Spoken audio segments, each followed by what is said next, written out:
जय सतगुरु ब्रह्म महाराज की जय।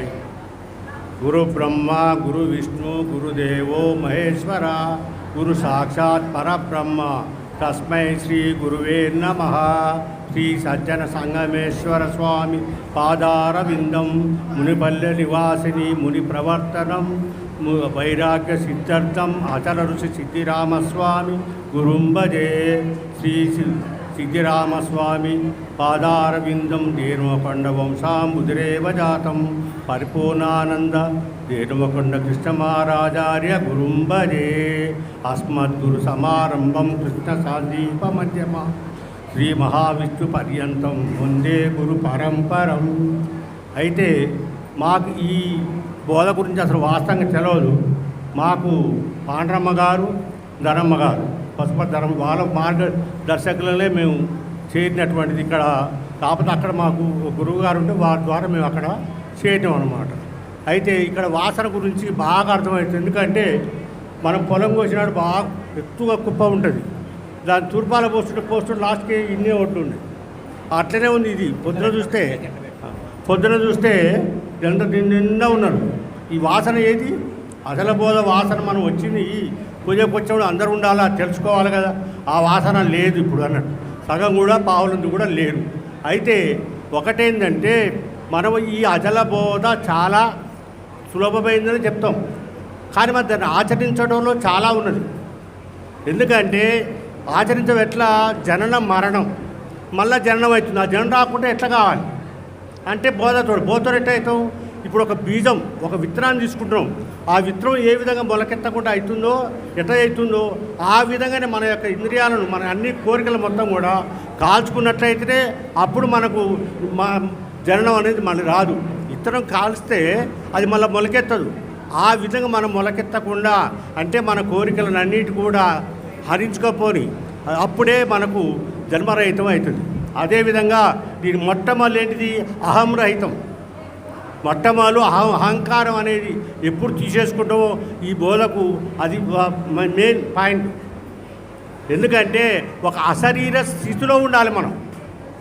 అశరీర స్థితిలో అంటే మన పనేదో మనం చేసుకుంటూ పోవాలంటే ఒకరి గురించి మనకు అవసరం లేదు, ఒకరి గురించి వాదం మాట్లాడాల్సిన అవసరం లేదు.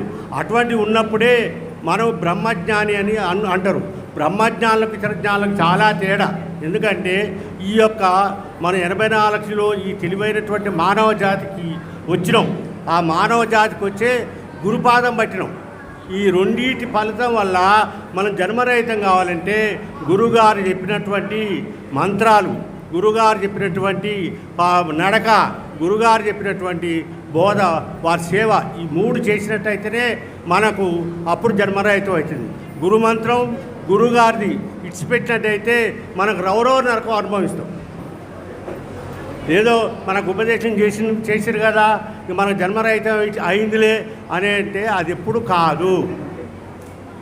మనకు కామ క్రోధ మాద అవి 6 షడ్గుణాలు. ఆ 6 ఒక్కటి కామం అనేటట్లు కోరికను మనం నశించుకున్నట్టయితే దాన్ని తీసేసినట్టయితే అన్నీ పోతాయి. ఉన్నదంతా మనసుతోటే కోరికతోటే. కాబట్టి ఇటువంటి అన్నీ మనం జాగ్రత్తగా గురువుగారు చెప్పిన మాటలు విని గురు మంత్రాన్ని గురు సేవను, ఎందుకంటే లేకపోతే గురు ఇంటనైనా ఉండాలంటే గురువు వెంటనైనా ఉండాలంటే నేర్చుకోవాలి.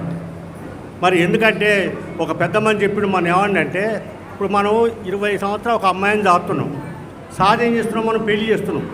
పెళ్లి చేసాక మన ఇంట్లో ఉంటుందా? ఉండదు. మరి అవుత తర్వాత మన ఇంటి రమ్మంటే ఏమంటుంది? మా ఆయన ఏమంటాడో మా ఆయన చెప్పాలని చెప్పండి. అవునా కాదా?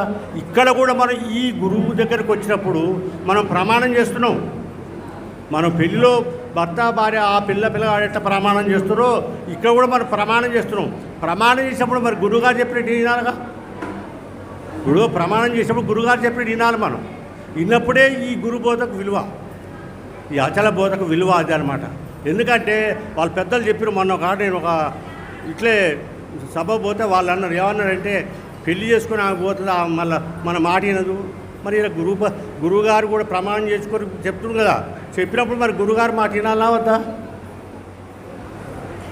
ఆ విధంగానే మన గురు సేవ, గురు నిష్ఠ, గురు మంత్రాలు ఎప్పుడు పండుకున్నప్పటి నుంచి లేచిన సంది పండుకునేంత వరకు కూడా నిత్యం ఎప్పుడు క్షణం కూడా మనం అదే స్మరించుకుంటూ ఉండాలి.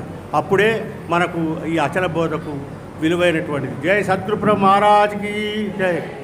సద్గురు ప్రభు మహారాజ్కి జై. మరి భిక్షపతి గురువు గారు చెప్పింది మీకు బాగా అర్థమైంది నేను అనుకుంటున్నాను. ఎందుకంటే అమ్మా, అచల పరిపూర్ణ సాంప్రదాయంలో చేరినప్పుడు మరి ఆ గురువుగారు చెప్పేటువంటి జ్ఞానాన్ని మనం అర్థం చేసుకోవాలి, ఆచరించాలి.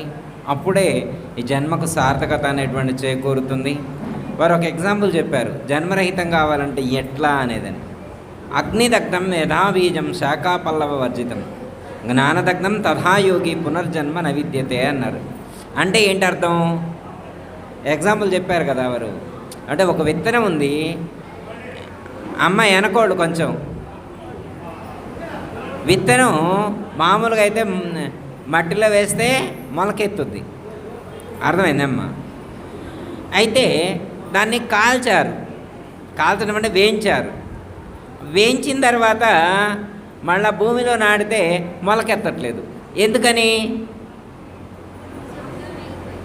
అంటే అందులో ఉండేటువంటి ఆ మొలకెత్తే గుణం, ఆ మొలకెత్తే అంకురం ఏదైతే ఉన్నదో అది నశించింది, దాన్ని కాల్చుకోవాలి. అలాగే మనలో కూడా ఈ శరీరానికి జననం మరణం ఉన్నాయి. అయితే ఈ జననానికి మూలం ఏంటి? ఆ అంకురం. ఆ లోపల ఒక అంకురం ఉందంట. విత్తనంలో ఎట్లా అంకురం ఉందో ఇందులో కూడా ఒక అంకురం ఉంది. ఆ అంకురాన్ని జ్ఞానం అనేటువంటి అగ్నిచే జ్ఞానదగ్ధం తదాయోగి పునర్జన్మ నవిద్యతే అని చెప్పారు. జ్ఞానం అనేటువంటి అగ్నితోటి దగ్ధం చేసుకోవాలని చెప్పారు. ఇందాక ఎవరో ఉపన్యాసంలో కూడా ఒక మహాత్ముడు చెప్పారు, మన గురువుగారులో ఒకడు చెప్పారు, చాలామంది వేరే సాంప్రదాయాల్లో మోక్షాన్ని పొందడం కోసం కాల్చుకుంటారు శరీరం మీద అని చెప్పారు. అంటే ఎవరి శరీరం అయితే కాల్చబడుతుందో వేస్తారు కమ్మ, ముద్రలు వేయరు, ఇక్కడ వేస్తారా? ముద్రలు వేస్తారు కదా. అంటే అలా ముద్ర వేసినటువంటి వాళ్ళ దగ్గరకు యముడు రాడట, రాంగలోనే చెక్ చేస్తారట. ఆ ముద్ర ఉందా, వెళ్ళిపోతారు యమధర్మరాజు. ఇది మన కేసు కాదు, ఇది వైకుంఠం నుంచి వాళ్ళు రావాల విష్ణుదూతలు అంటారట.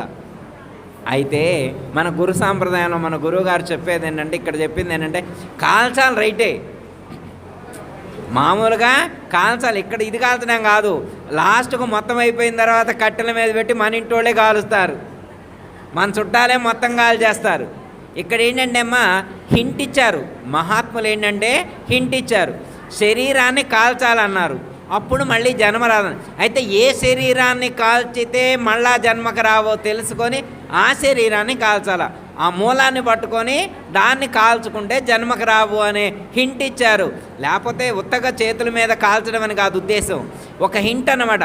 అసలైతే కాల్చుకోవాలా, దేన్ని కాల్చితే మళ్ళా పుట్టవో తెలుసుకొని దాన్ని కాల్చుకో.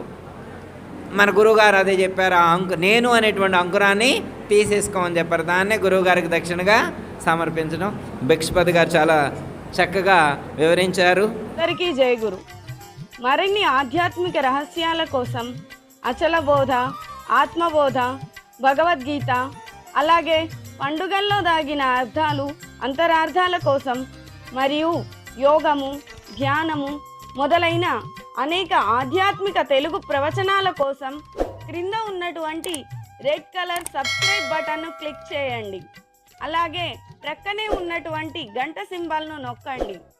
అలాగే ఈ వీడియో మీకు నచ్చినట్లయితే లైక్ చేయండి మరియు షేర్ చేయండి. జై గురు.